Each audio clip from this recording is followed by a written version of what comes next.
Hello and welcome to another Dominaria draft. I'm sneaking this in right before the deadline closes because I was busy all weekend, so let's just hop right into it.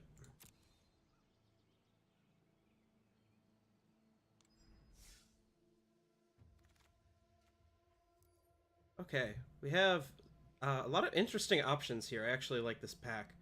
Radiating Lightning is fine removal, and if I were just going from the commons, I would probably take that. Icy Manipulator is extremely strong and gets extra points because it's colorless. It'll go in absolutely any deck you choose to play, so that's a good one. Sarah Angel is nice because it's just a big vigilance flyer going to easily lock down the game and just close things out, but it has the double mana symbol, so it's a little less flexible than Icy. An interesting one here is Zahid, the legendary Jin. I haven't actually played with this card. If you can play it on turn 4, it's just amazing. That's so powerful. A 5/6 flyer, and it's even easy to cast because it's only 3U that way. If I'm being perfectly honest, I think Icy is the best pick. If I'd been at the Pro Tour, I would have wanted to be taking Icy early here. But I want to take Zahid because this card looks fun, and I haven't drafted with it. So moving on, the commons, less impressive in this one, no good removal and just some mediocre creatures.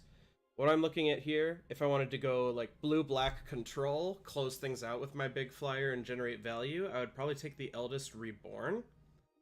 The subtle synergy with Zahid, though, is you want to be tapping an untapped artifact that you didn't want to tap under some other circumstance. And the best candidates for these are equipment. You don't care if your Short Sword or Jousting Lance is tapped, it still does the thing. And so what Zahid is probably best in, actually, is like a blue-white historic flyers type deck. And that's where Wrath is actually perfect. He gives Zahid flash, so I'll have a sweet ambush creature. This is a good, powerful flyer in itself, and being blue-white sets me up for things like taking a bunch of Sarah Disciples and equipment. So I like where these first two picks are going. This one, less so.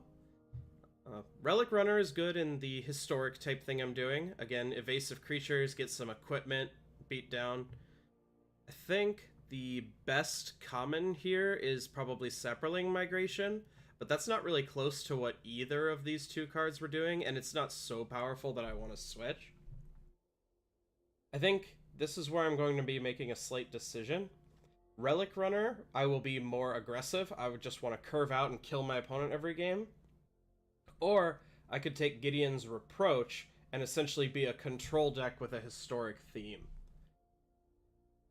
In general, my problems with this limited format involve not getting enough removal and not being able to play the slow reactive strategies, whereas I found it very easy to just draft a bunch of aggressive creatures and beat down, and so I think this is more likely to work out. I could be wrong there.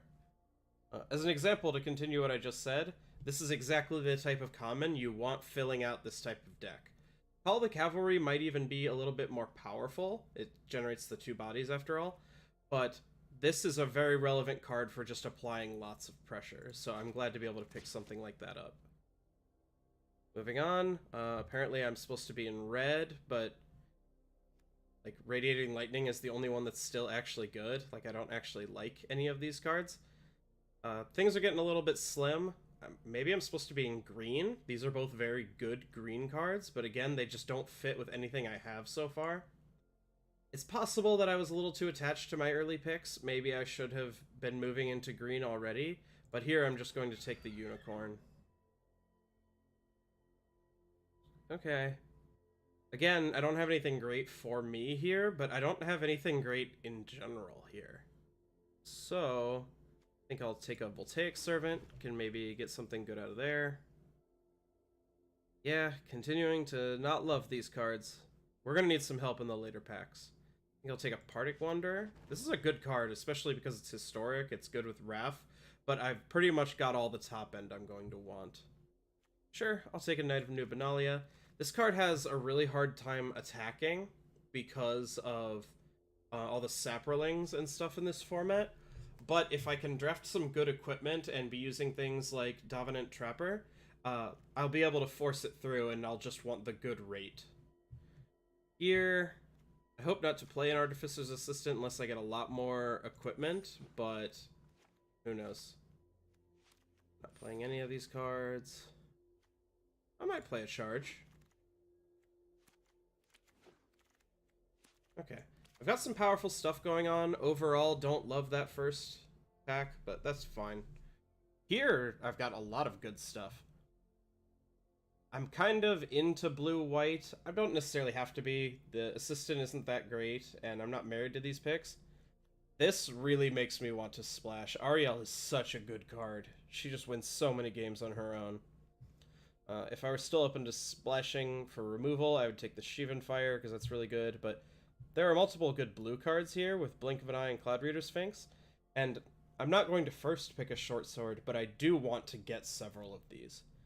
I'm going to take Ariel. I might even be investing a couple slots into like Navigator's Compasses, because they've got the historic synergies and would help me splash my extremely powerful bomb. Here, oh man, I wish I could just stick these last two packs together, because this pack is very bad for me. I think I'm not going to play this card. I don't need more unicorns, and I'm not really going to play anything else here. I'm going to take Goblin Barrage and stick it in my sideboard. Maybe I open something really good and wind up red. And I would even consider saying, okay, this isn't working out. I just need to start drafting red cards with this Shivan Fire. But Time of Ice is very much a reward for being blue. This card is excellent. So all is hopefully not lost yet. Although I say that and then we get this pack, and I'm thinking maybe I just should be red. I wish I'd picked all these Shivan Fires, and my red deck would be great. Again, if this were like a powerful card in my colors, I would take it, but I don't really want a charge or another Mesa Unicorn. So I'm gonna keep drafting red cards, and maybe I'll just incidentally be red by accident. Do I have any wizards? I don't think so. I've got Raph. Maybe I play Wizard's Retort? I don't love these other cards. I could just play a Divination, I guess. Yeah, I'm a little short on 3s, and I think this is just a better card in general than Wizard's Retort. It's a little hard to make cancel line up exactly how you want. Okay, this is good with all my evasive creatures. Just buff up, or like make a big life-linking unicorn. Dub is fine. For the Relic Runner, that's sweet. The best card, I should have talked about it, in that pack was the Sylvan Awakening, but I think I'm very far from being green at this point. Oh god. I was about to just start complaining that I was getting really worried about the lack of artifacts. I don't have enough historic cards to be doing what I want. I'm very glad that short sword came back. I am not going to play any of these cards. If I get really desperate, I'll play... Actually, let's look at this. If I wind up red, I think I'm more likely to somehow wind up red and play that card than to wind up playing some of those other things. Same with Cyclops. Now I've got like a lot of red filled out, so if I opened something really good, I would actually be pretty likely to just move into it. Ooh, this card is really sweet. It's an aura, so it helps with my somewhat evasive creatures, but it's also a legendary aura, and so it triggers all my historic synergies. Yeah, there isn't really anything else for me here, so this is a great pickup. Okay, here's where I have to make some decisions. I've already got pretty good top end, so I don't think I want Evra. Evra can just win you the game. Like, obviously, if you have 10 health left, this can become a giant monster. Be very careful. There's a lot of first strike in this set, and Evra does not gain toughness equal to your life total. I have made the mistake, and I have also blown out opponents making the mistake of thinking that this will just be the biggest creature ever, and then it gets first strike down, and it being a 12-4 lifelink didn't matter at all. But yeah, I don't think this is exactly what my deck needs. I'm really interested in Sarah Disciple, because this is like the core common of this type of deck. I want to play a few of these, play some equipment, and just beat down. and LSV would be ashamed of me, but I think I want the Navigator's Compass. I need more historic cards. I need artifacts specifically to make my Big Bomb Djinn awesome. And I'm very interested in making the mana work to cast Ariel. This is just power that my deck otherwise is lacking. So I would love it if I could get these later. And maybe I'm going to wind up with enough playables that I don't need Ariel. I think I'm supposed to take the Sarah Disciple, but I do find this difficult. I'm gonna take it. I want at least one of those. I don't love that decision. I think I'll take Blink of an Eye. I'm a little short on interaction. I don't have a lot of good ways to do anything. And bounce spells are great, and they're specifically the type of interaction that my deck needs. I'm just beating down. I need to tempo the opponent out. I don't need to answer things permanently. Okay, I could get another Trapper, which is pretty good. This is the type of card I want. I don't have an Adamant Will yet, and I think that's a better trick than Charge. I think I will take the Trapper. I think that one's close, though. Okay. Sergeant-at-Arms is good filler comment. I'm glad to have those. I'm going to take Arvad, though. Arvad is a very solid card on its own, and it's awesome with... I've got several legendary creatures so far, and gives me more of a reason to be black. Okay, now I regret my earlier decision because I'm going to get to pick up another Sarah Disciple. Here, I might want this. In general, I think you want a single disenchant type effect. I don't know how much I want it, though. Sergeant-at-Arms, again, good filler, but I've got a decent amount of bodies now. I don't think I need this. Probably going to take Deep Freeze. As I said before, I'm a little short on removal, and this is a pretty solid card. Yeah, just a million red cards again. I had a lot of red cards, but wound up not really wanting them. I didn't see anything strong enough that made me say, okay, I'm just going to commit to red now. Although maybe I had the opportunity to draft a bunch of Shivan Fires. Maybe I should have just jumped at the first one I saw. Sweet. I'm glad this came around. I think this is the right type of deck for it, because it will make splashing my very powerful black cards very easily. I only need to play 1 or 2 swamps and keep my mana good for blue and white. I might play Befuddle. Probably not. This isn't even a terrible board the Weatherlight deck, but I don't think that's what I want to be doing.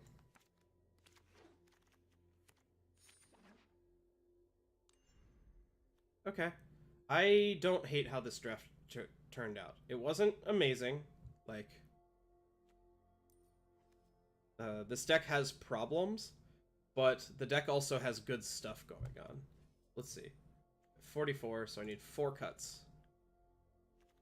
I don't love Charge. I just don't like that card very much. If I had more equipment, I would like Artificer's Assistant more, but I just don't. I only got the 1 short sword. I didn't see a single Jousting Lance the whole time, and I think I got this on the wheel, but that was the only short sword I saw? That's really weird.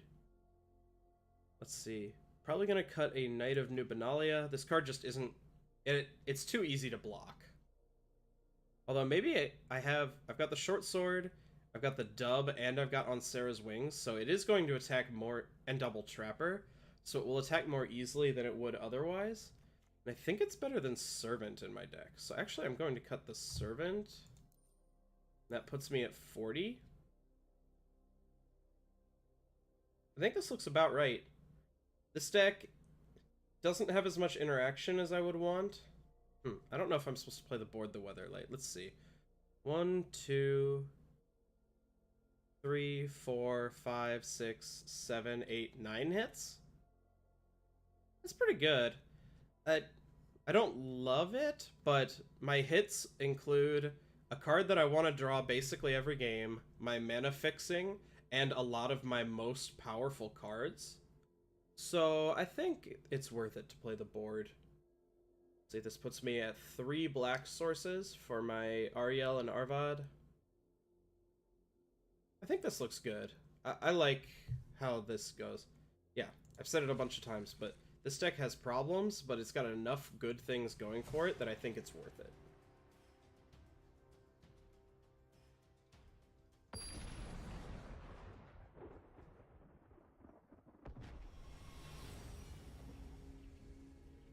Okay.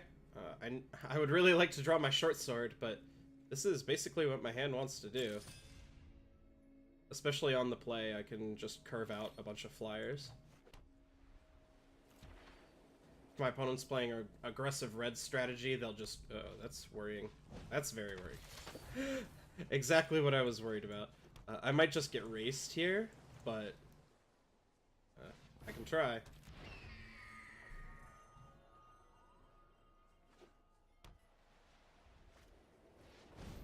Okay.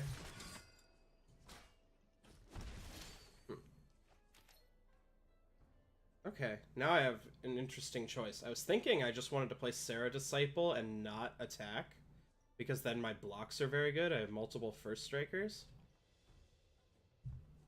If I think I can race, I should just play the Trapper, trying to continue to beat down, but I don't love the prospect of that. I'm probably going to miss my next land drop.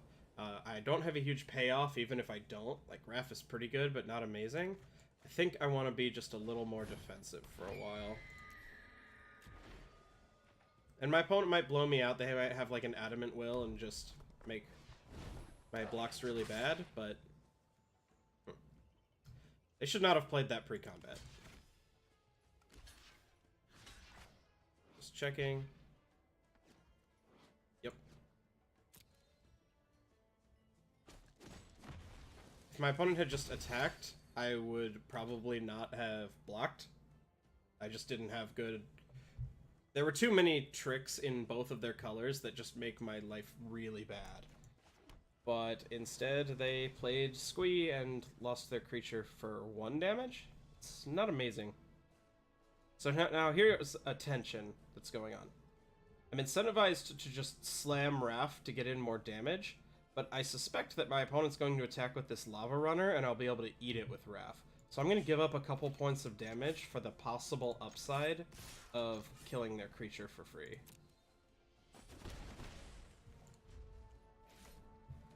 Also possible that, to telegraph that even more, I'm supposed to leave back 1 Sarah Disciple to try and eat the Squee. I actually think that's one better. Or that's better. It wasn't worth 1 damage. Now this is interesting. I'm gonna see what they do.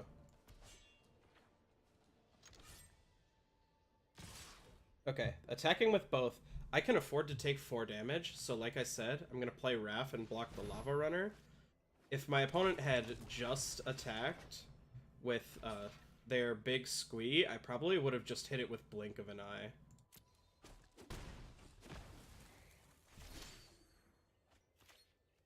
Alas, mana punishes me. That's fine though. I'm winning this race on board.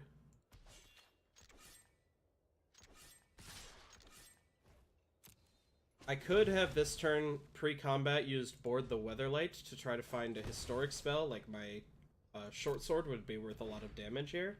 But instead, I'm just going to go for the tempo plan, deal a solid amount of damage, and Blink of an Eye is going to bounce Squee. Blink of an Eye is a great trick in this way too, because it doesn't lose value against Squee, because no matter how I dealt with him, Squee was coming back. And also, there are no tricks in either of my opponent's colors that are going to stop what I'm trying to do. Like, if this were a removal spell, like a burn spell or a black kill spell or something, then an Adamant Will would mess me up, but Blink of an Eye just gets to do what it wants. Yep, sure. Okay.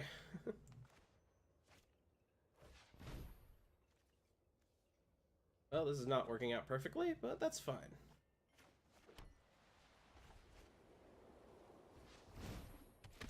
Still get to attack for a lot, and let's see.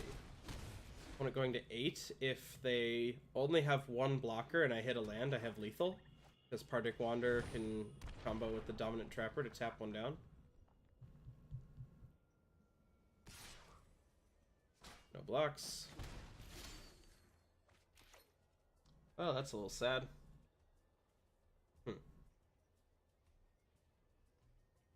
They're only threatening 7. I think I'm just supposed to attack with my flyers.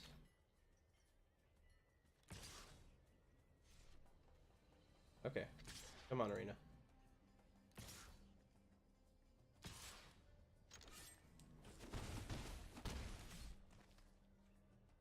And the question is whether or not I'm supposed to freeze the Juggernaut. I think I will. I think I'm likely to be fine no matter what happens, and I don't want to randomly die to something weird.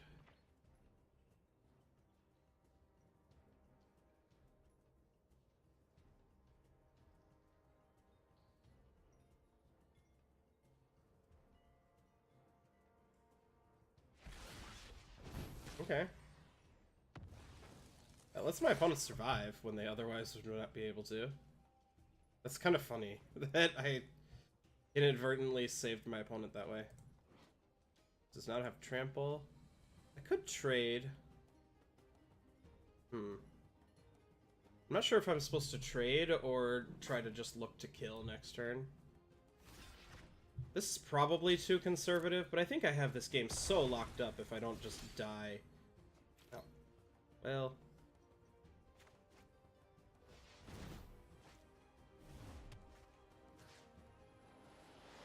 I guess I had lethal anyway, I didn't need the trapper around, but... Okay. I'm not super in love with how I played that game. I was really conservative at a lot of points, and I don't know if that's how my deck is generally going to win. I have good top end, but I don't have a lot of removal, which is often useful for attempting to come back. I think I need to err on the side of being more aggressive.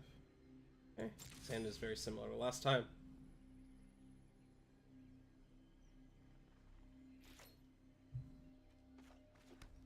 Won the die roll again, which is nice. Okay, sure. I have lost to, like, mono blue aggro decks in this format before. Just playing a bunch of Artificer's Assistants and, like, Relic Runners and making everything unblockable and beating me down. Yep, sure. Okay. This is an interesting question, whether I try to apply more pressure or if I just get my divination down and draw some cards. Given that my opponent has a 1/1 that they can just leave back to trade with the knight, I think I'm just going to take this opportunity to fire off divination.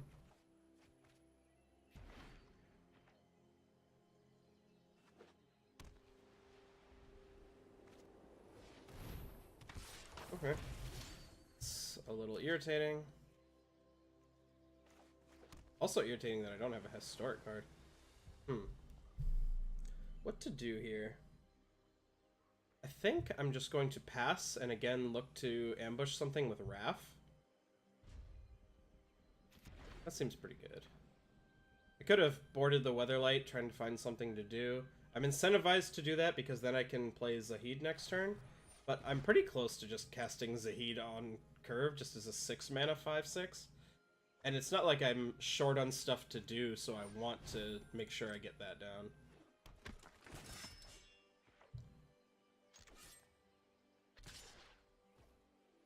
Okay. This card is really good.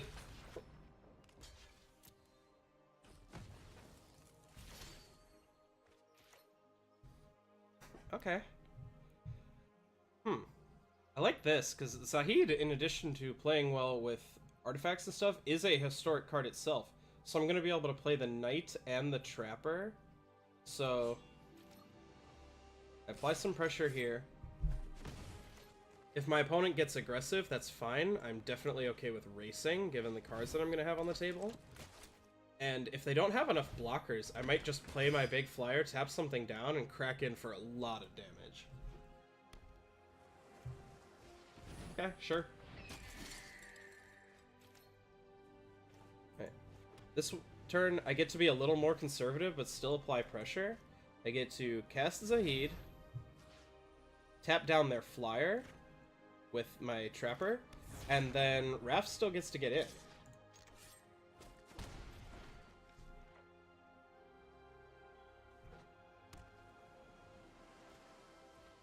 Okay, that is perfectly fine. Okay, opponent has a lot of flyers.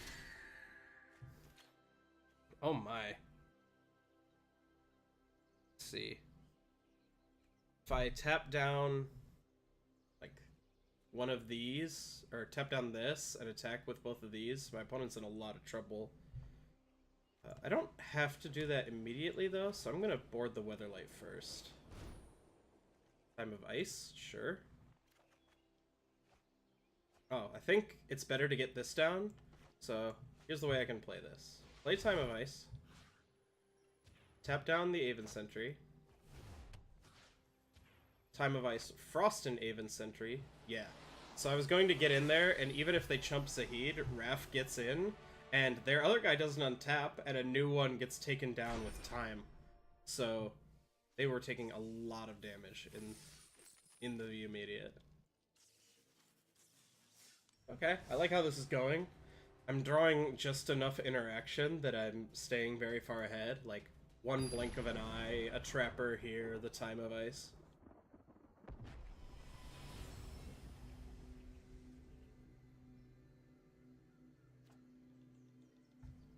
I mean, my mono white aggro deck is looking pretty good.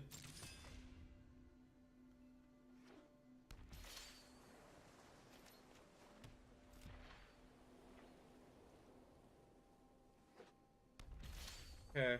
I'm playing blue-red, not colors I love to see when I'm going to be, like, looking to dub a Mesa Unicorn. I'm probably going to end up getting 2 for 1. Okay.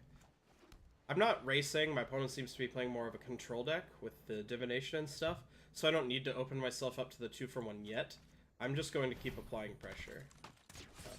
Notably, Call of the Cavalry, probably the best card I could draw without having hit another color of mana yet. 3 games we haven't seen a black source yet. That's a little troubling, but... Okay, sure. Skittering a Surveyor, in addition to this type of effect just always being good, is especially good... Oh my...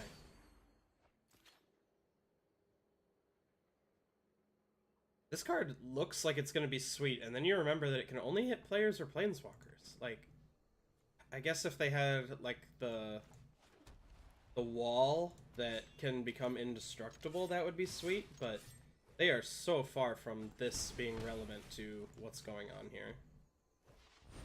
Oh, what I was saying is this type of card is always pretty good, and it's especially good in this set because there are a lot of 1/1s lying around, Saproling tokens, and so this can actually be a pretty good blocker.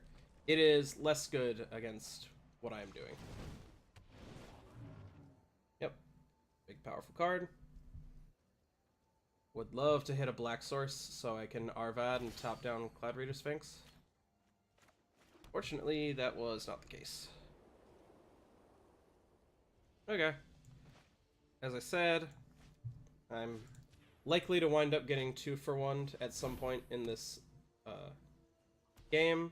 Can't really avoid that effectively. So, yeah, I'm just gonna go to town.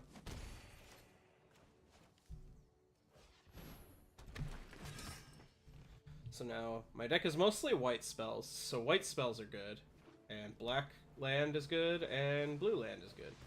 Okay, that's even worse than what I thought was going to happen to me, but alas. Okay. We are going to need some help.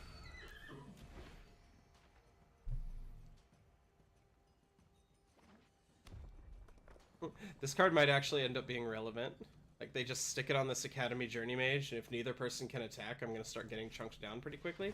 Oh, dear. That is... Oh my gosh. My opponent's got a serious deck going on here. You know what? That'll do. Tap down this Sphinx. Yay. Then I'm actually going to cast this Relic Runner here because I think this game is about to get very close and I need to be able to sneak in some damage with an evasive creature.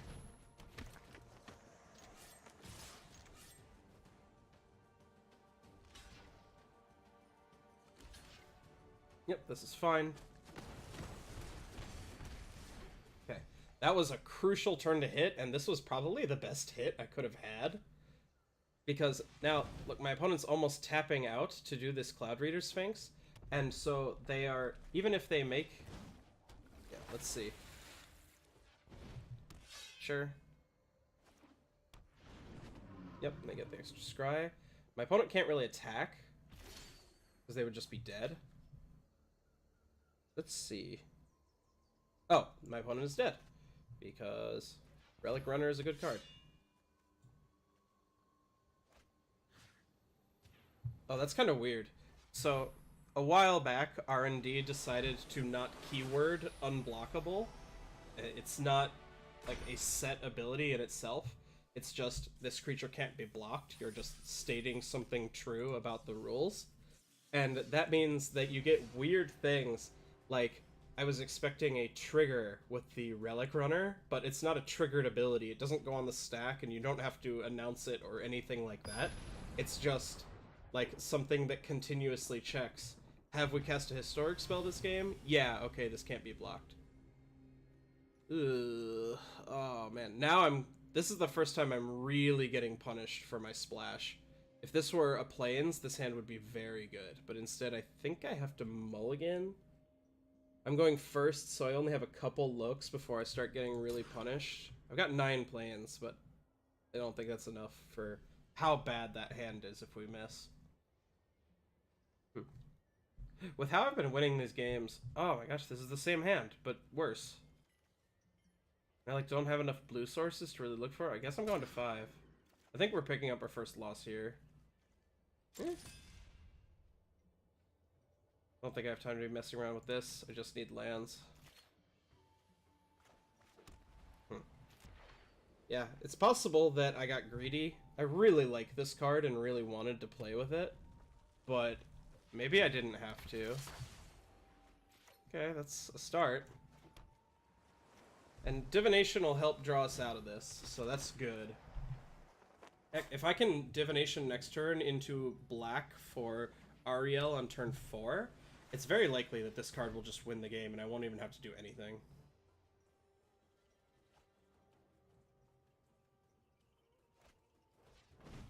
Yeah, okay. My opponent was going deep and it worked out. This gives... Okay. Wanted to make sure I wasn't crazy. That does give first strike.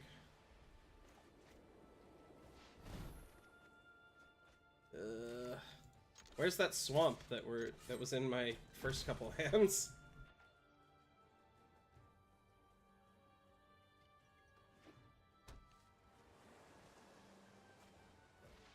Oh my gosh.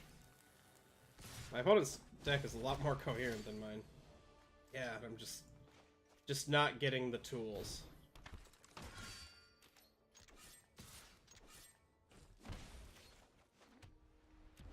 I still think it was right to mulligan that first hand. It was excellent if I drew a plains, and absolutely unplayable if I didn't. And my odds were not that good to draw one fast enough. But it really hurts to mull to 5 and then have your only good card be a brick because your mana isn't working out. I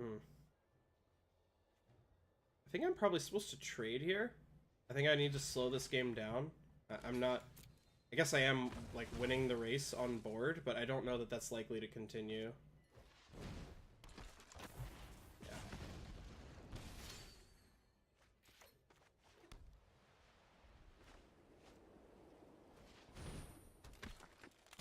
I'm not going to attack. I think I want to look to trade here.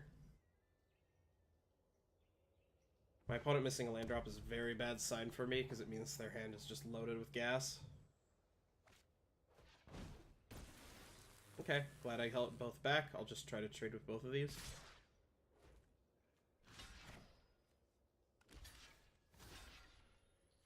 Wait, hold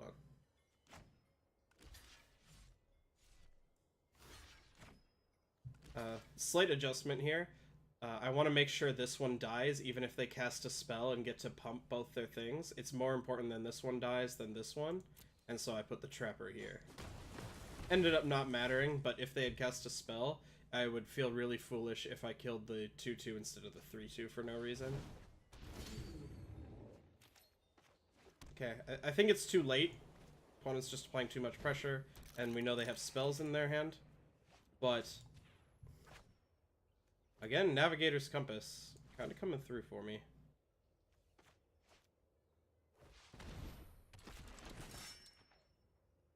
think my best draw is on Sarah's Wings. If I can make this a 5/5 lifelink first strike vigilance, I might just race and win the game. Yeah. I was right that it was just too slow. I just didn't get anything going for way too long.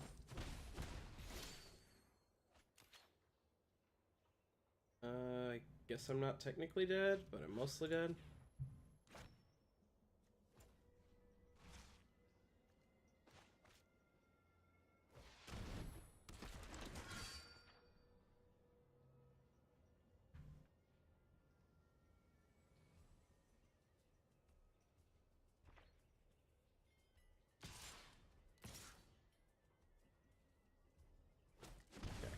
I have like one turn to either draw removal, and then I would need even more stuff, or I just need on Sarah's Wings right now.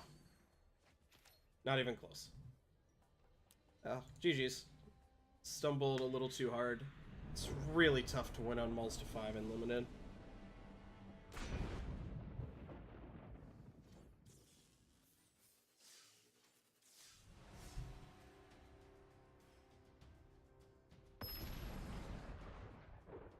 Draco Lucian.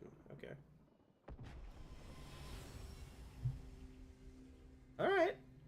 Is Navigator's Compass actually generating mana here because I'll get a turn 4 Zahid, my mana just works, and I've got a bunch of plays? This is great. I'm in a little bit of danger of flooding out. I already have 4 lands and a card that doesn't actually do anything.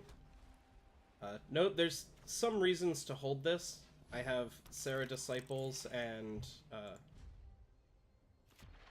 Dominant Trappers and stuff, and I might want to trigger it, but I think the upside is higher of, like, if I just drew a 3-drop here, I would be really annoyed that I wasn't going to have a good place to cast it on curve.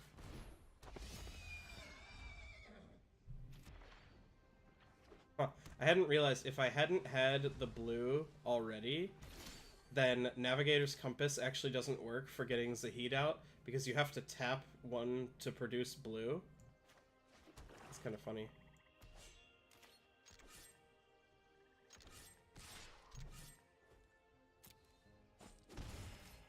Okay. Like how this is going. Opponent didn't do anything on 2, but then I didn't have anything on 3. Would have really liked to get a Trapper down there, but my next few turns are going to be quite powerful, so...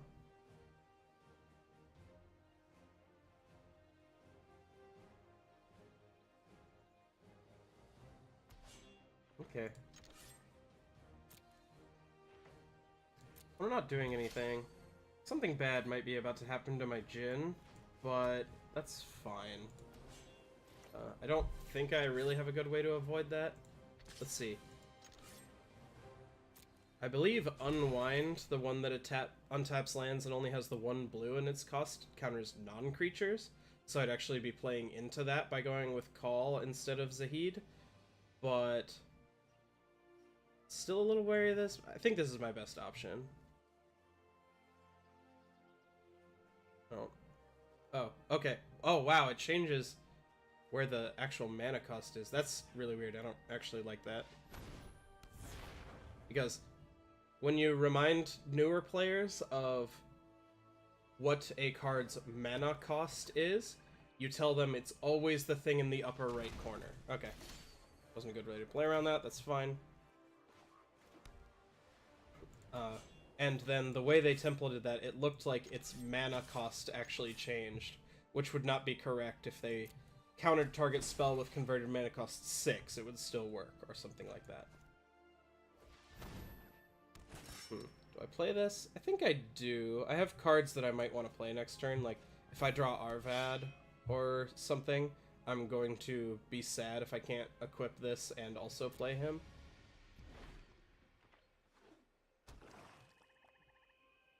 Okay. We're out of gas here. We're gonna need these creatures to do something or draw something sweet. That is a very good card.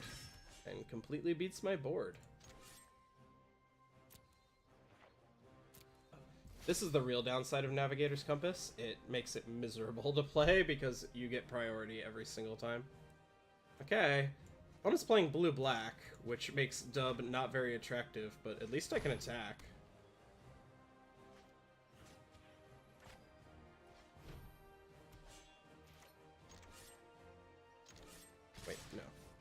attack with these knights.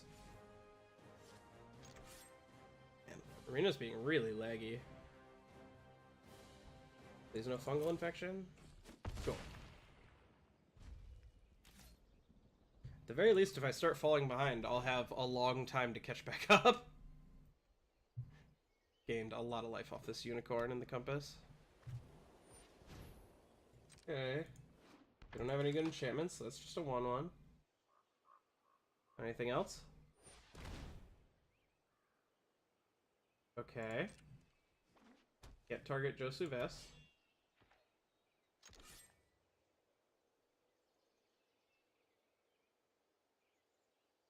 I don't think black has any really good pumps that would punish me.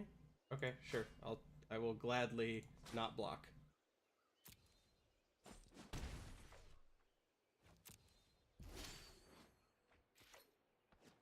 This is really weird. I don't understand my opponent's play at all. This is not remotely a winning race. Even with this block here, even if they were not taking any damage and were fine just using this as a gain 5, I gained 5 too. I gained more life than Josu inflicted. Oh, I should have played a land there. If I get skin witched and pitch my hand, I'm gonna be sad. Okay. Jono's a good card. Opponent's mana base is even more ambitious than mine. Okay, I'm glad they didn't kick that.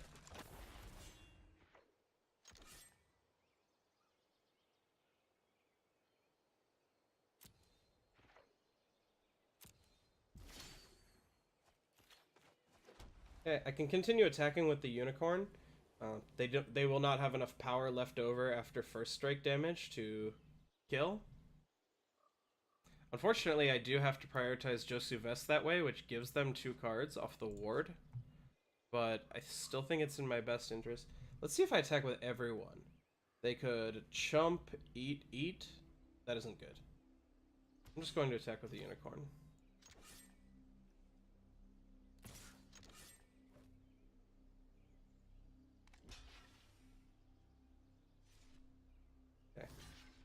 I think they are realizing that this is the only good block, unless they've got a pump.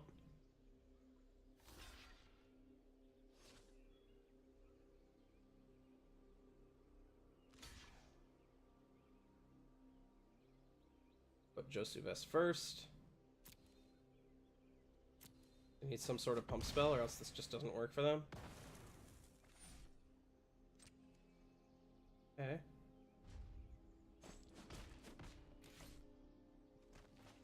Yep. That was a really weird block. Like, if I had had a pump spell there, that's just so bad for them. They just lose extra creatures for no reason. Okay. We're close to closing this out. That's really annoying and makes it a lot harder. Especially because now Shana's going to be huge.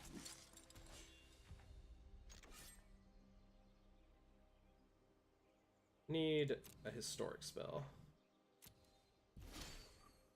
That is a historic spell. Oh, I can't target Shana with this ability. Oh, that's so sad. And target Sergeant at Arms, I guess. Let's see. If I attack, a chump, eat, take 2. Opponent giving the good game. I'm guessing they don't have much in hand, or else they're just trying to mind game me. I don't think my opponent's blocks are very good. Even if Shana eats the Trapper, they're losing a lot of their board. And they actually can't double chump and still have Shana try to eat the Trapper, because she's going to shrink if all those creatures die.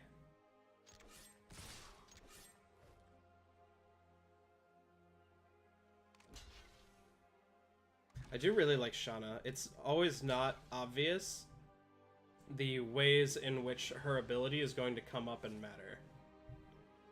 Yeah, they should Soldier plus Skin Witch here, because I can only kill one of them. As opposed to blocking with both of these, I get to kill both.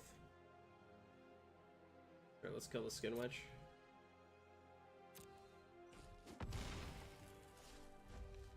I was very surprised when my opponent led on nothing but blue and black lands that this dub has worked out. It's been very good.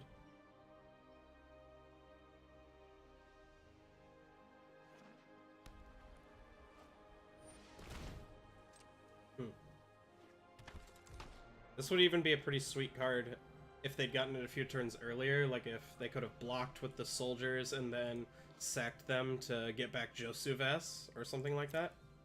I think it is going to be too slow and too late here, though. Yep, sure. Cool. That game was a little iffy. I was a little worried when my opponent played Josuves, but then I got the short sword, which was just enough damage to force the unicorn through, and I never really had to stop attacking. I just had good attacks for the rest of the game. This cat.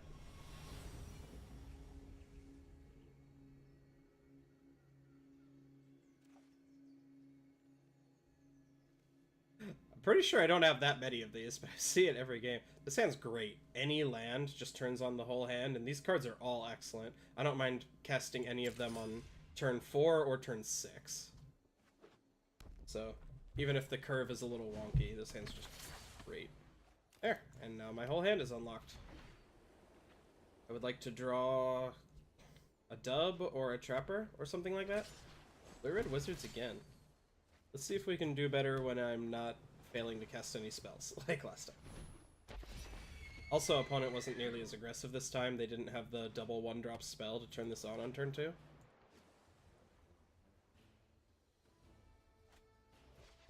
Okay. The vanilla 2/3 is good against my... Well, it would be. Except I drew something to do. Sweet.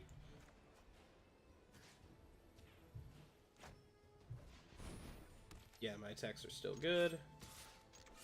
This is cool because they might have a bounce spell, but otherwise it's very difficult to race this, and burn spells don't work that well either.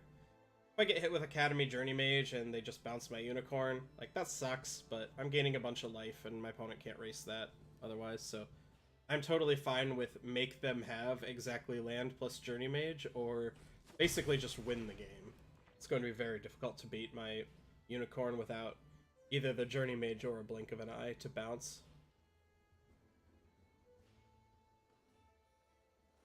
Hopefully they don't have it, since they're just windmill slamming it on me. Okay, that is not the card they were looking for.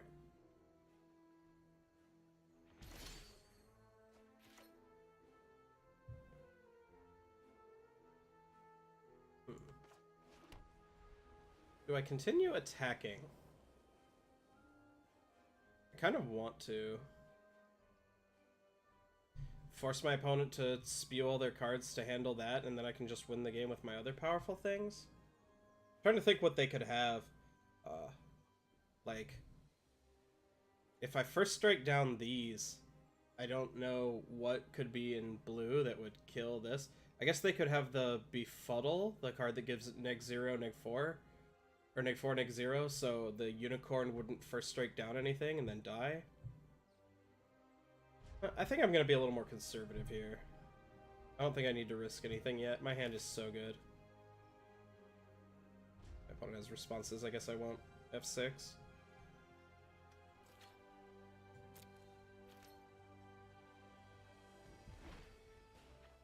Yeah. I don't think I need to risk my extremely dominant board when I'm going to be fine at applying pressure these next few turns. Okay, that's annoying. That card's really good. It does mean that my unicorn can attack again, though. Either my unicorn or Raph. Since they are no longer leaving up the card I was worried about. This only taps creatures, right? Yeah.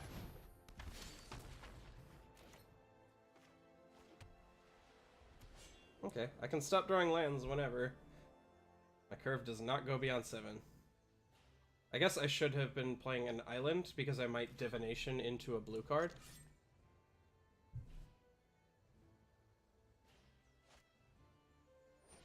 Okay, tap my unicorn, that's fine.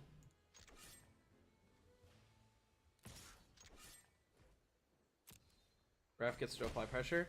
I'm going to play the Call the Cavalry here, because next turn I can Time of Ice and tap down the Scholar, and then I have at least 3 good creatures attacking.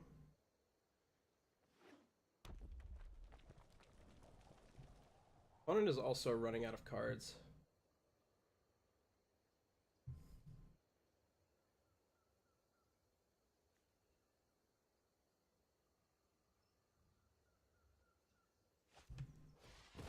Okay, let's see what they choose to mill. Me?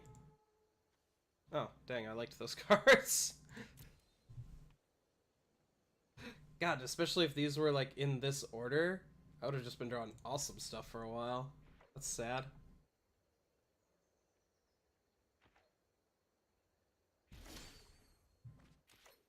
Okay. By Time of Ice and tap down Homerid, I still don't have good attacks. That's a little irritating. I will have better attacks next turn, though, so I think I'm still going to do it. Or what I might do... Icy is going to tap down Mesa.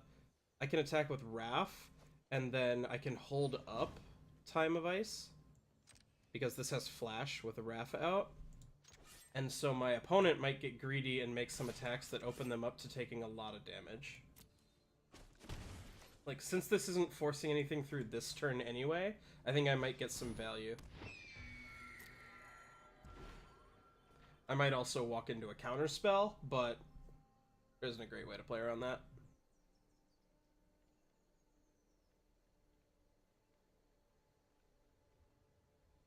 If nothing else changes, I'm going to win the game just because I'm attacking with flyers and the ground is pretty locked up. I don't even need to draw anything else, but I would like to because my opponent also might draw good things. I didn't end up taking that Invoke the Divine, so I don't have any answer for this Icy. That's a little sad.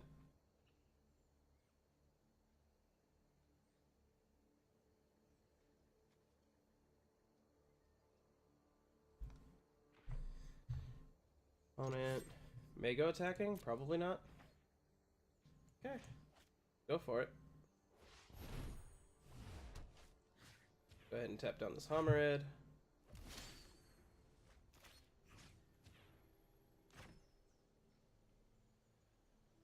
Then I just kind of hope they have nothing, and I'm going to attack with everybody.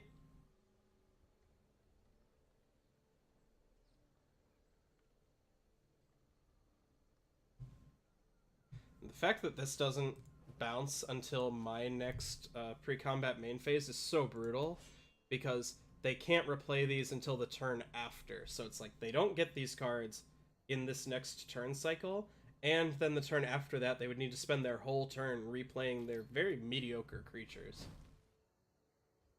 That is not good. Okay. Specifically tapping a red, so they have something that needs their triple blue? That's kind of weird. Tapping down Wrath. Okay. Still like I just attack with everybody.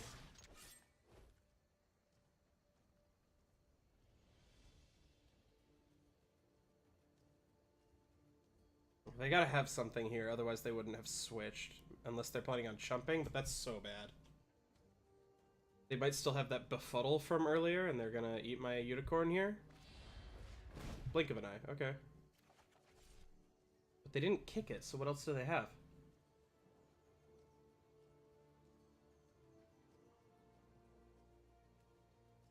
They still only have one instant sorcery, so these guys can't even trade?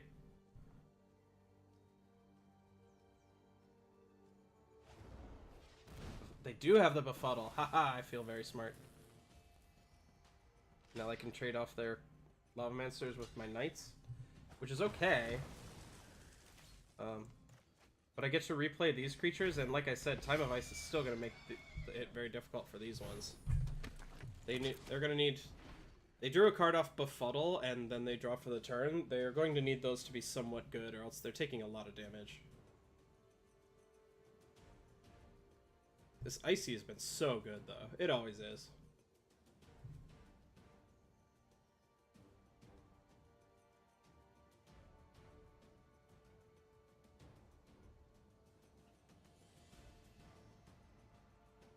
It is funny to me that Wizards consistently chooses to reprint Icy Manipulator. There have been some variants, like the Pacification Array in Kaladesh that was much, much worse. But it's weird to me that they've never reprinted, or never printed 4 colorless, and then a colorless and tap target artifact or creature. Like, it's so weird that they keep bringing back the thing that can tap lands. Oh my gosh. Oh. Now I think I'm officially in trouble. Is he gonna tap down this? They only take 3? And I just, like, don't really have anything going on at all? I need, like, Divination into Swamp and Ariel or something. The good thing is they won't be able to replay both of these cards, because even if they hit a land and do so, they wouldn't have Icy up, which is worse for them.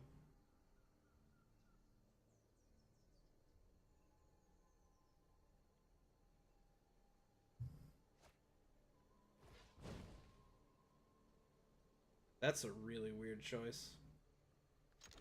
I think something strange is happening, but... What is this card? Oh, Merfolk Trickster, okay.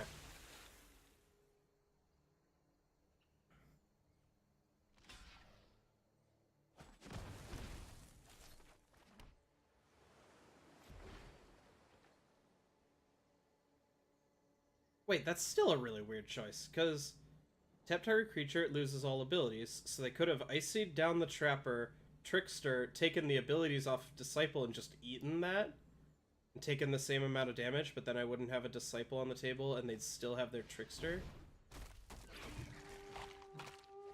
Sure. Ugh, some of my best cards. Gross. Oh my gosh.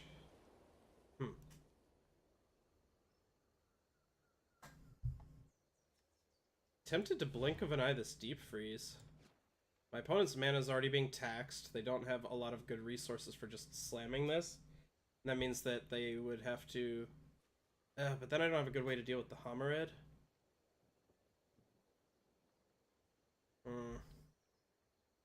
This is so awkward. Okay. Let's go to combat. Give my opponent a chance to see what they're going to do. They're probably going to Icy tap down my Sarah Disciple. Yep, it's fine. I think what I am going to do is I am going to end step, blink of an eye, kicked, bounce this Icy Manipulator, and hopefully find something to do. I'm really in danger of losing this game. I just flooded out a little too much, and this Icy has been making my life so difficult.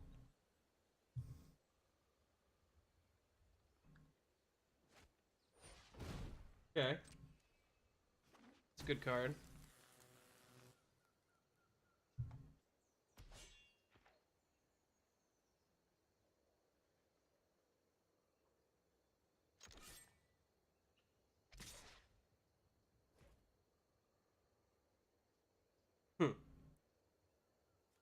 Okay.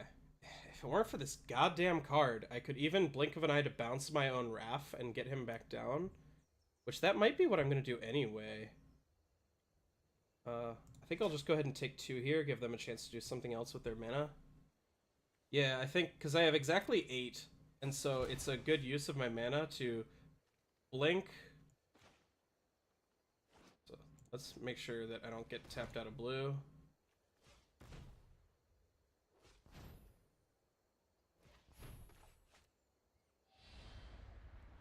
Kicked. Bounce a Wrath. They have a removal spell here. This is really bad for me, but I don't even know what they could have for 3 mana to kill a 4.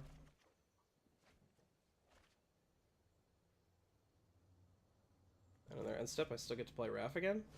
That's pretty cool. Especially board the Weatherlight is likely to find a historic card, so I can pump my Sarah Disciple, so I can probably get some damage in here.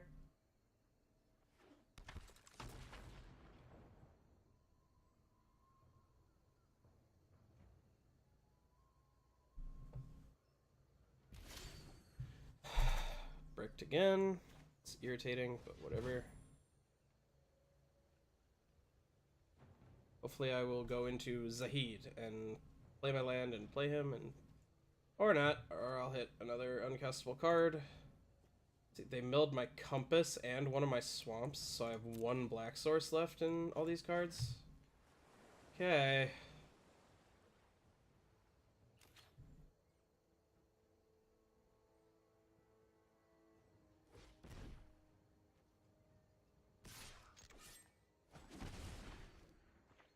Please, Black Source. This would be so good.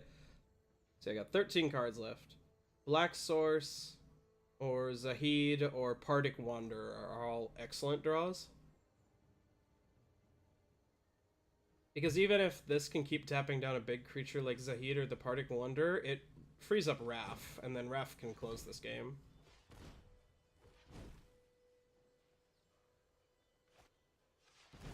Yep, the card's really annoying.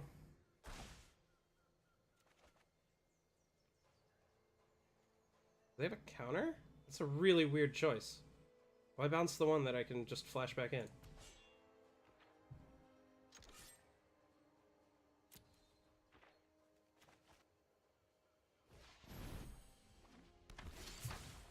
Oh my gosh, this is so painful.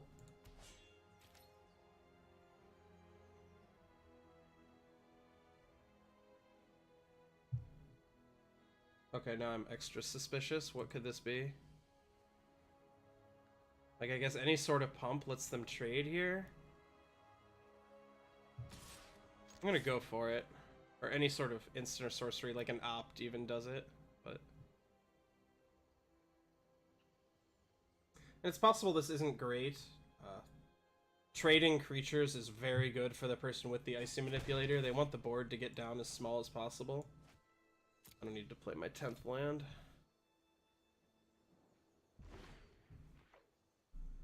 That was a very bizarre turn from my opponent.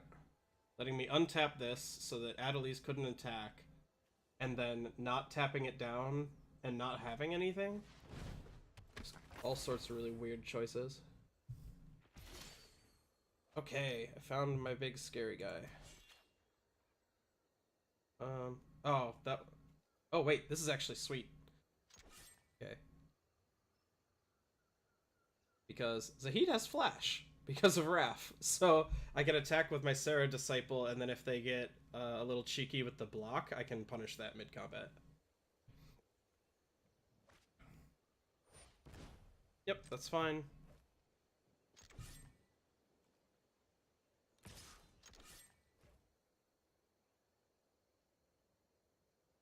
And again, any instant or sorcery still gets me, but I think if they had something, they would have done it last turn.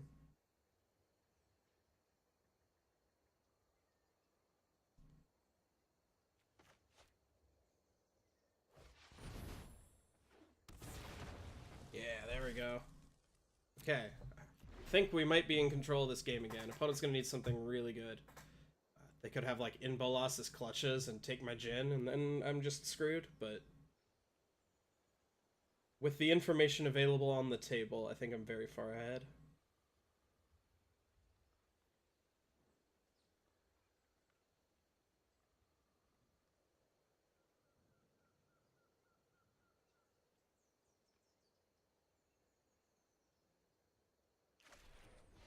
Okay, sure.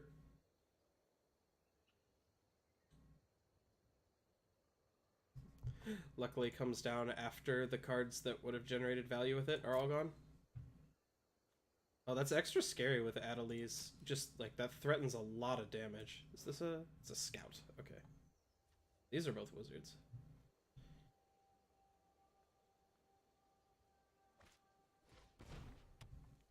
Well, that's really annoying.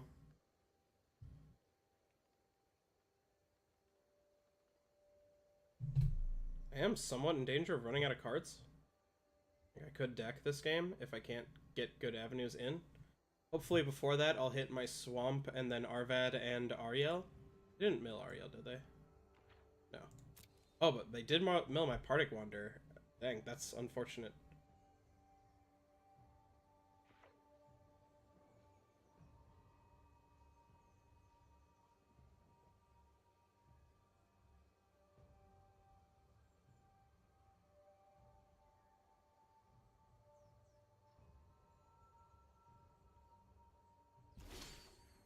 Oh, this is so brutal. Oh my gosh, and there's still 2 more planes in my deck that I can draw out of 10 cards. Yep. This was really irritating. Otherwise I would have just had great attacks. Been able to finish it. It's like my opponent has had just enough that I don't have a profitable way to try and close the game for the entire game. So let's see. We can figure out what's in my deck. I have 2 more plains, 1 more island, 1 more swamp. So 4 lands and 6 cards. I have Ariel. I think I've got another Trapper. That card isn't bad. Again, go to combat, make them do the thing.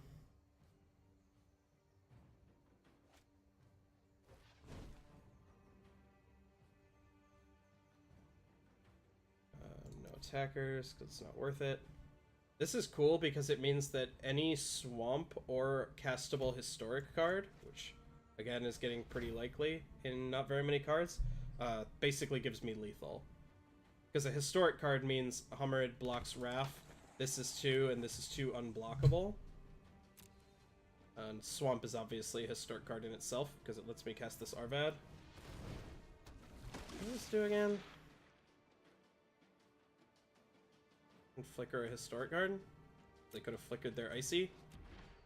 I mean, I guess I'm glad that doesn't flicker anything. This Journey Mage would have been really irritating, but...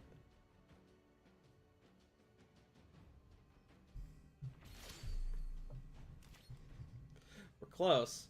What happens if I just attack? No, they have 4 blockers for my 4 attackers. Okay, but now for real. We have... wait. 6, 7. So we have 2 plains, 1 island, 1 swamp. Yeah, because I had 6 islands. So there's 4 lands in these cards. One of them just kills. Ariel is a blank without the swamp. And any historic cards that I'm not remembering kill. Oh, this is so agonizing.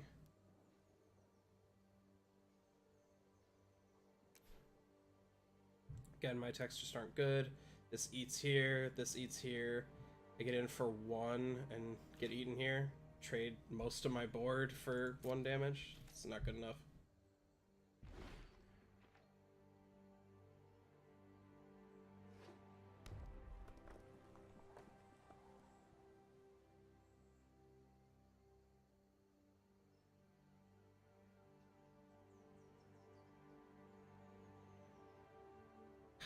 Who would have thought that Arcane Flight would have been the draw to just make this game go on forever? This is like the only card in my opponent's colors that would have done that. Obviously, they could have just like kicked that 1 Drake that enters with a bunch of counters if you have it, but I don't think they had the lands for that at the time.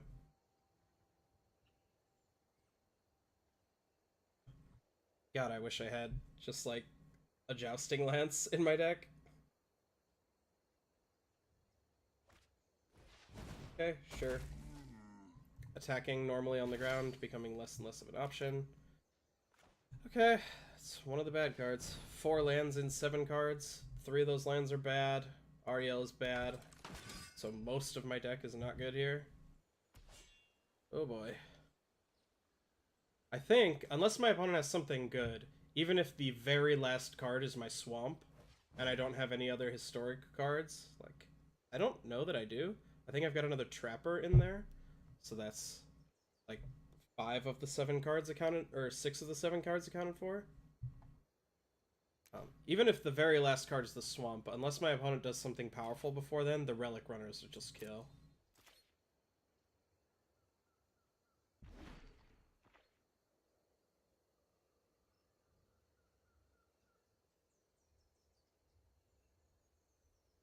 Again, this is another game super punished for deciding to splash. If I'd grabbed the Guardians of Koilos, the 5 mana 4/4 that lets you pick up a historic card, like just hell, a 5 mana Darksteel Relic would have won this game.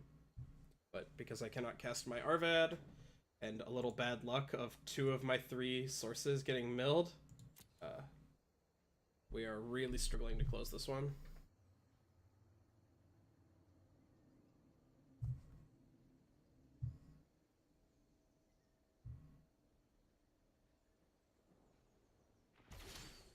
There we go.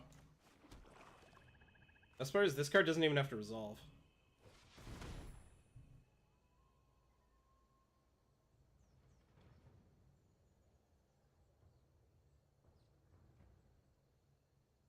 And I think I'm not even supposed to attack with the Knight of Benalia and Mesa Unicorn. I think the blocks on the ground are still good enough. Yep, that's fine. Irrelevant.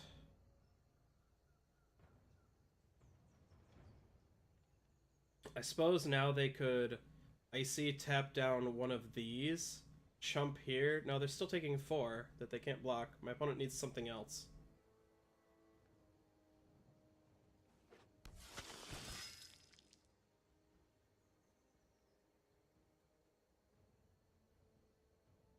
And even that's not good. Chumping my 7-8 Jin is not great.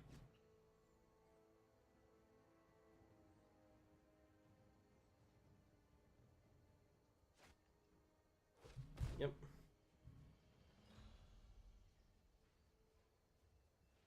If their last card is a kill spell, they kill one of these, take 2, eat my Sarah Disciple. Like, whatever, I guess. I don't think my options are to play around that. Hitting the swamp is nice because it means I'm likely to have a turn or 2 with Ariel to make some knights or like kill something or whatever, or just have someone who attacks as a 6/6 with vigilance. Oh god, they've got something.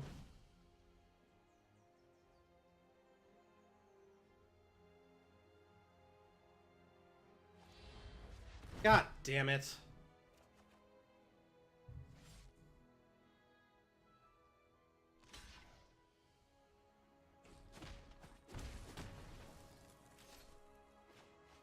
Replay this. Again, my opponent now needs stuff.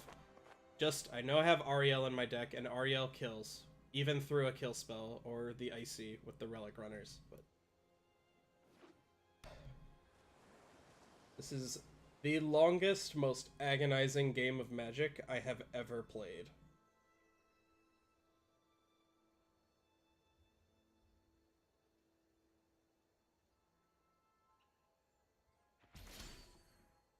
Yep, we knew that there were more lands in there, so I have 1 Plains, 1 Island, Ariel, a Trapper, and some other card I'm not thinking of.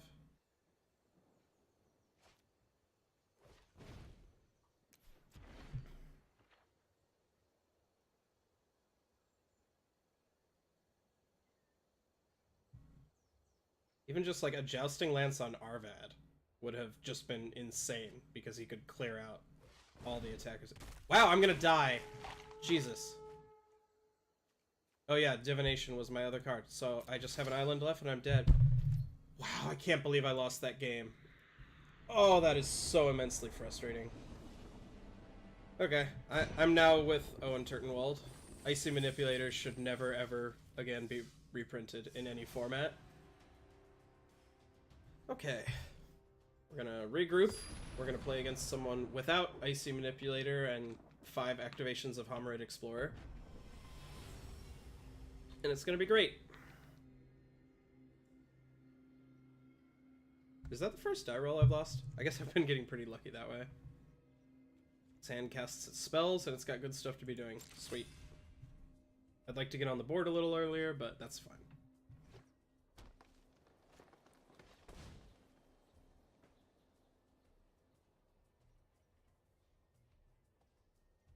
Yep, sure.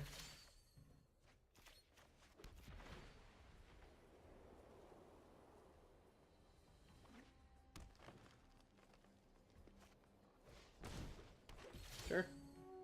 Opponent's apparently trying to ramp hard. Let's board the Weatherlight. Cool. Alright, certainly like where this is going now. Opponent appears to be mono green. They are not set up to answer Ariel Knight of Windgrace. Okay.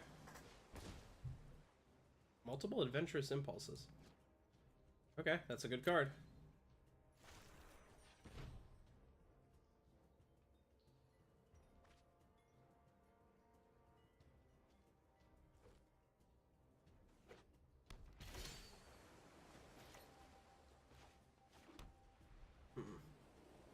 Opponent is on track to just play Zahid next turn, and that might just kill me.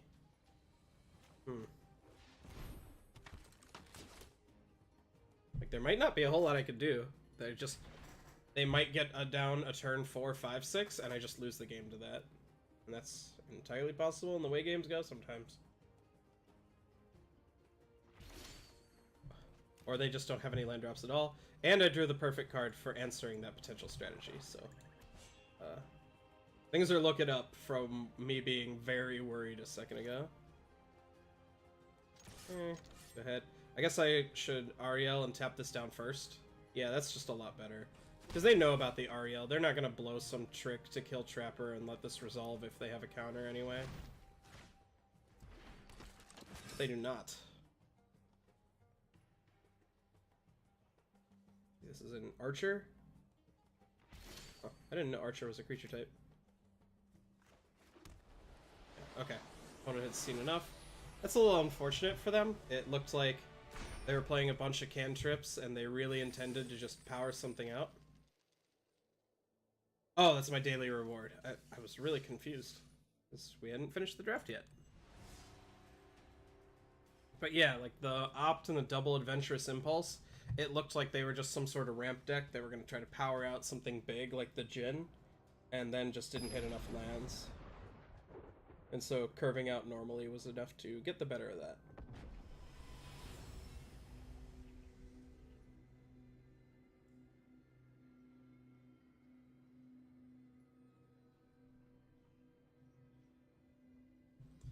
Lost the die roll again. Very unlucky.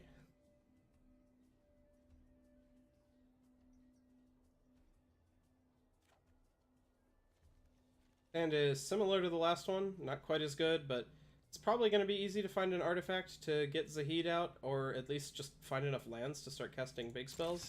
And I've got my main 2 colors, so I think this is fine. If I find even just like a short sword or something, I'll probably do that instead of divination and hope that Zahid can win the game by himself on starting on turn 4.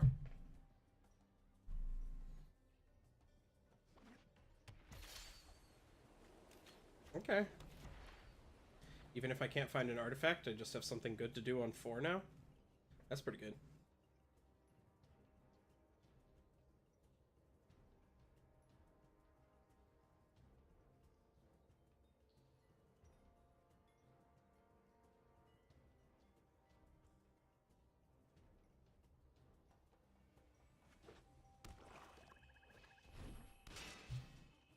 Alright.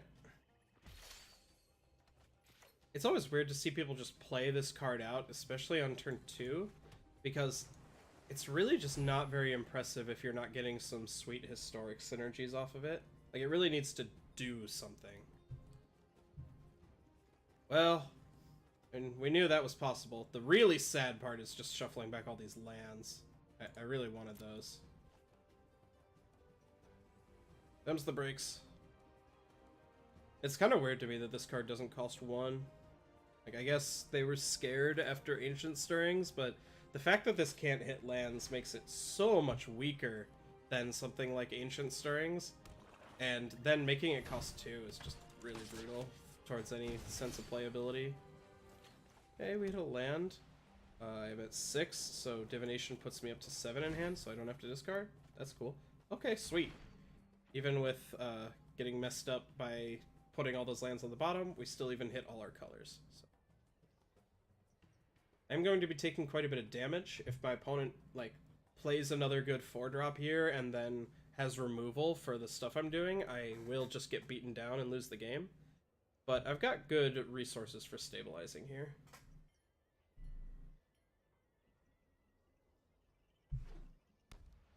Okay.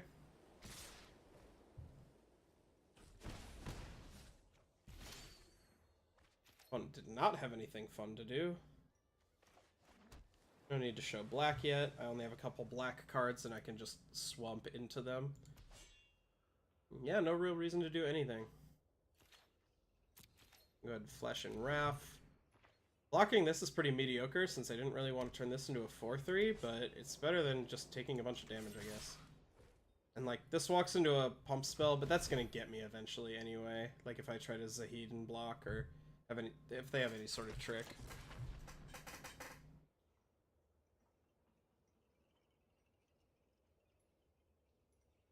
I have a Blessed Light, maybe?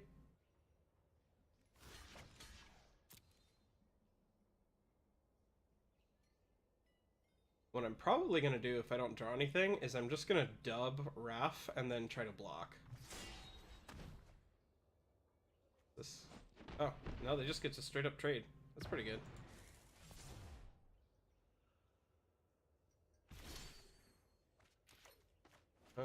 Let's still try. Alright, Mr. or Miss Human Rogue. You are now Dame Relic Runner, I guess.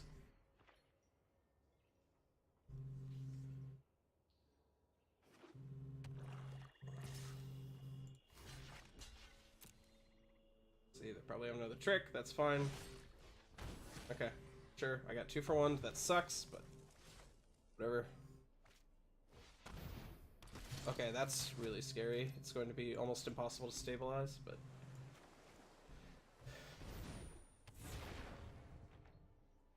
just need to hope they don't draw historic spells.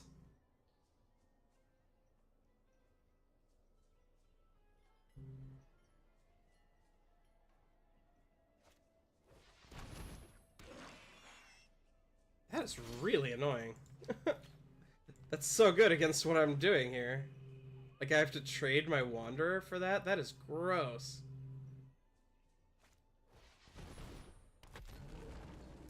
And, like, attacking isn't good. I could get in for 5, but then have to trade here and take 7 on the crackback, and I'm already losing the race, but trying to block is so bad. Any historic spell just kills me here.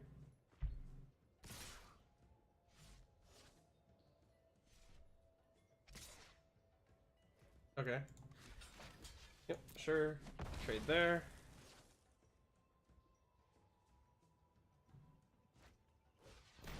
Okay, that is still very bad for me. Although, drawing my own is nice.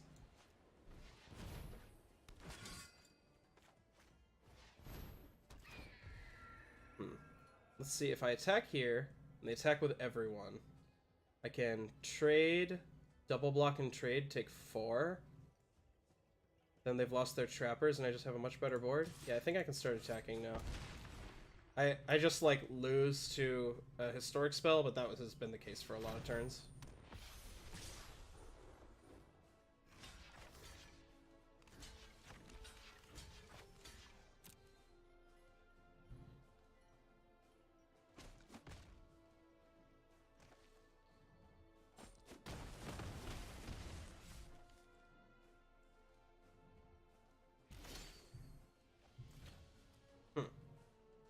See, attack in for 6, put them to 9, I gain 6, go up to 14.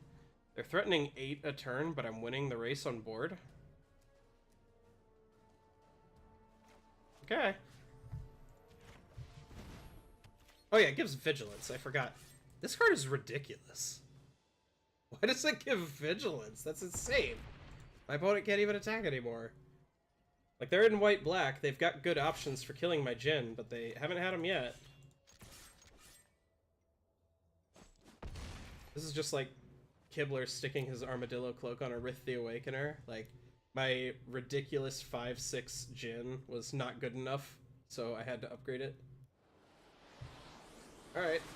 I was not feeling good about that game for most of that game, and then it worked out, so okay. Certainly not going to complain. I like the tip explaining what tempo is. It's kind of sweet. Probably actually going to play Knight rather than Sarah Disciple. If they have any sort of blocker, I'll play the Disciple, but I don't have historic cards lined up, so this is just not really applying a relevant amount of pressure. So if I crack in with this even once, that's just a better thing to be doing.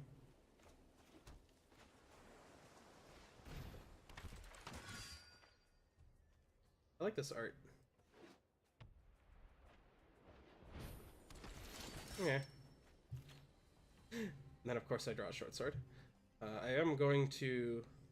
how do I play this? I think I'm going to attack. While it's playing white, they're likely to have more blockers. It's not like this is going to get a lot better, and I'm winning this race on board. I'm fine with trading. Play this. I would really like to play the short sword while I already have the disciple down, so the most efficient other use of my mana is just to get this down. Seems fine. Okay, opponent missed their land drop. That's bad for them.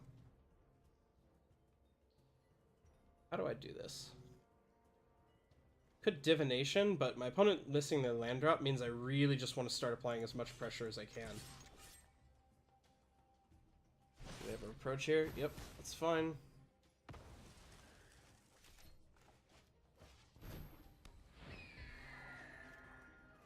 I'm missing out on a point of damage here, but I'm also missing a land drop, so I really got to start playing efficiently. Doing as much as I can every turn. Well, I can get in for at least one turn.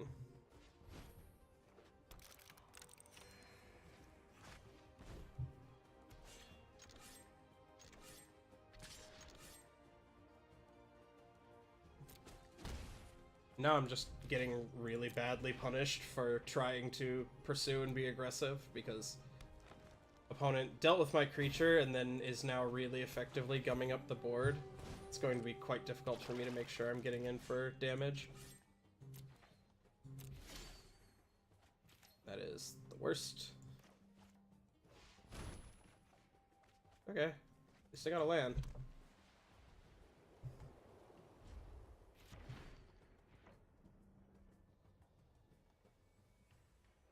Can't even like first strike this down because then I'll lose my short sword.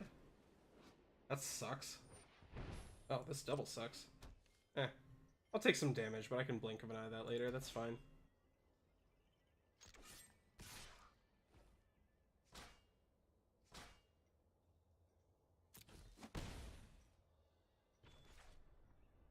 As I said before, Navigator's Compass. Very annoying that I have to keep getting priority. I think here I am just going to pass. I can wait. I can even take another 4 if I want, and then end step blink of an eye this. The thing about First Strike is it encourages my opponent to continue to put more enchantments and equipment on the same card. I've changed my mind. I don't want to take 4, and I'm unlikely to generate more value by waiting.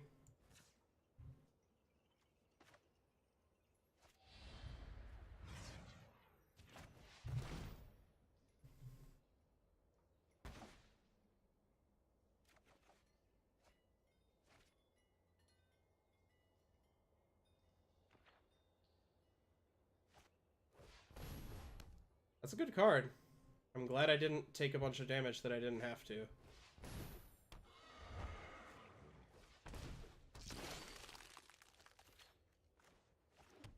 Okay. Wow, this is really annoying. I'm gonna just take a bunch.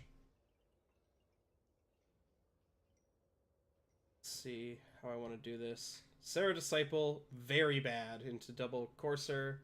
Relic Runner, okay, but unlikely to be super good. And like Relic Runner plus like Deep Freeze doesn't really do anything. I think I'm just gonna call the Cavalry. This game is not looking great.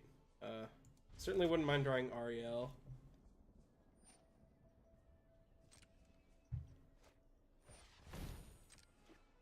Dang, we're gonna take so much damage.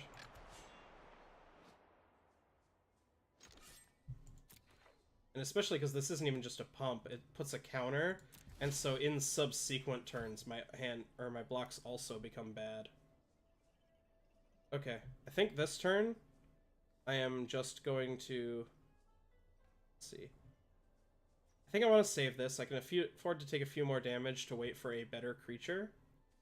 I'm just going to get some creatures down, and I'll try to ambush and kill in combat with Wrath later. Yeah, this sucks. I'm going to take a lot of damage, and there's nothing I can do about it. But...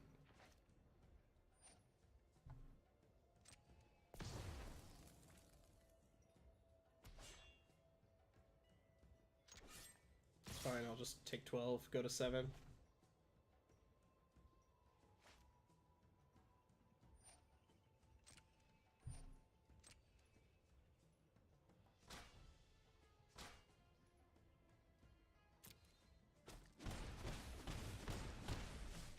Song of Freyalise is kind of like one of my least favorite types of cards. And another good example of this type of card is like Mantis Rider, because it gives so many keywords that the decisions gradually just kind of fall away, and you don't make any choices with it. Like, there is no reason to do anything except attack with every single creature you control with this song, because they deal a bunch of damage, and they have Vigilance, and Indestructible, and Trample. So, like, and on the other side, I don't make any decisions either. There's nothing I can do to make this combat go better for me.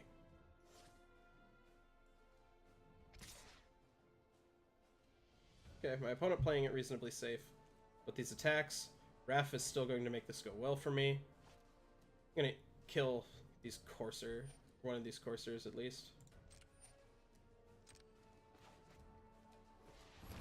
Hope they don't have anything. Okay, so see, no matter how I block, I only get to kill one creature. Like, that kind of sucks, but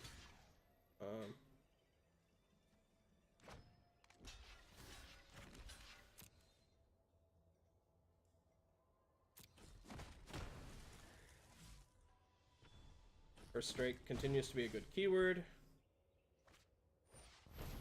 Sure.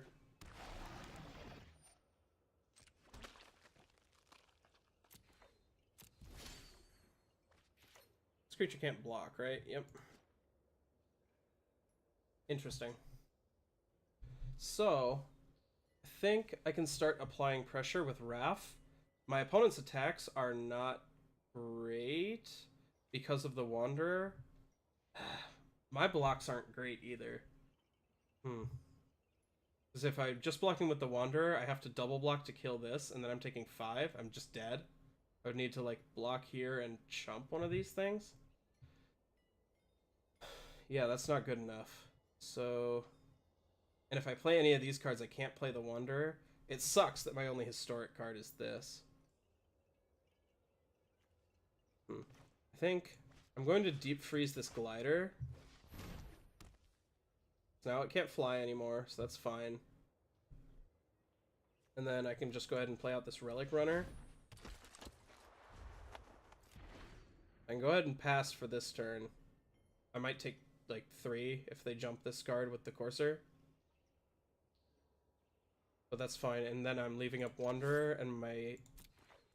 Okay, opponent playing conservatively, that's fine. Am I going to whiff? Hope not. Ooh. Ooh. I'm gonna go with this one. Time of Ice would have been a fine option too. Bouncing cards with counters on them is pretty good. Alright, is this the best time to do this? No, I don't think it is. I think I can wait and end step it and I don't have a Trapper, so it doesn't really matter.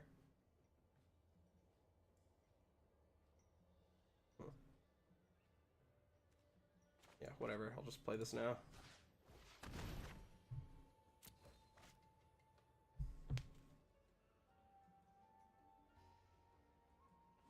There's a lot of value in holding it to try to ambush something, hoping they... Oh, that was a mistake. I needed to attack with my Relic Runners because they were unblockable. Okay, that was just definitely wrong. But, obviously I showed this off board the Weatherlight, so my opponent knew I had it. Okay, well... let's see. I don't want to die, so I'm probably not attacking with, like, all these. Although maybe I am. That still leaves 5 blockers back. My opponent only has 5 creatures that can attack. Okay, sure. Wasting a little damage by not attacking with these, but those are my best blockers anyway.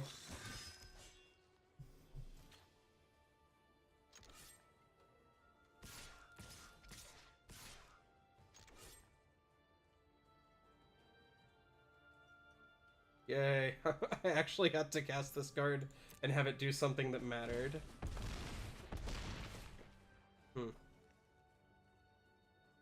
Okay. I had to think for a second. It's like, should I have attacked for more? But then I realized that, like, they could have just chumped this and still punished me really badly for attacking a different way. Okay. We wound up with 7 wins. We had one really frustrating loss, one loss that was kind of just mulliganing because of my poor deck building decisions, and a lot of close ones. So not a flawless draft, but overall worked out pretty well. I am happy, and I hope you all enjoyed it. Talk to you all next time.